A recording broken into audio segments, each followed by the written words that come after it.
আপনি কি হামেশাই অন্যমনস্ক হয়ে পড়েন, বিষয় থেকে নিমিষেই সরে যান বা সম্পূর্ণ ভুলে যান?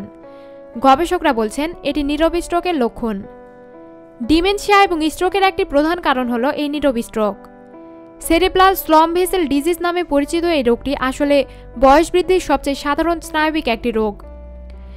এই ধরনের স্ট্রোকের কারণে মস্তিষ্কের রক্ত প্রবাহে পরিবর্তন ঘটে এবং মস্তিষ্কের সাদা বস্তু ক্ষতিগ্রস্ত হয়, যা সময়ের সাথে সাথে স্মৃতিশক্তি এবং অন্যান্য কার্যকলাপের সমস্যা সৃষ্টি করতে পারে। নীরব স্ট্রোকের কারণে মস্তিষ্কের সাদা বস্তু ক্ষতিগ্রস্ত হয়।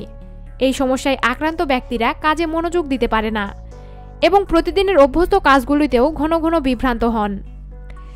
জার্নাল নিউরোবায়োলজি অব এজিং এ প্রকাশিত একটি প্রতিবেদনে জানা যাচ্ছে, এই সমস্যা থাকা সত্ত্বেও 55 থেকে 80 বছর বয়সের মানুষ যাদের মস্তিষ্কের সাদা অংশ ক্ষতিগ্রস্ত, তাদের অর্ধেকই মনোযোগ বা কার্যনির্বাহী ক্ষমতার পরীক্ষার মূল্যায়নে স্বাভাবিক পরিসরের মধ্যেই নাম্বার পেয়েছেন।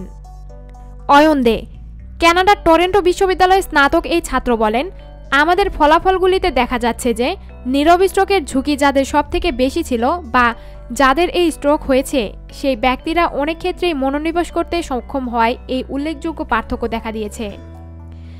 এমনকি নিউরোসাইকোলজিক্যাল পরীক্ষার মাধ্যমে লক্ষণগুলি শনাক্ত হওয়ার আগেই তারা তফাৎ বুঝতে পেরেছেন।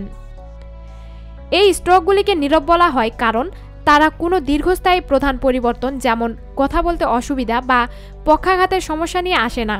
সাধারণত এই ধরনের স্ট্রোক এমআরআই স্ক্যানের মাধ্যমেই বোঝা যায়।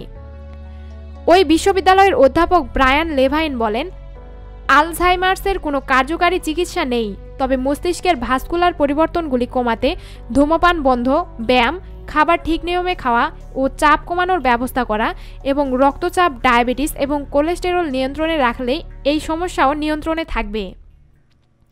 প্রতিদিন নিত্যানতুন খবরাখবরের জন্য আমাদের চ্যানেলটি সাবস্ক্রাইব করুন। ধন্যবাদ।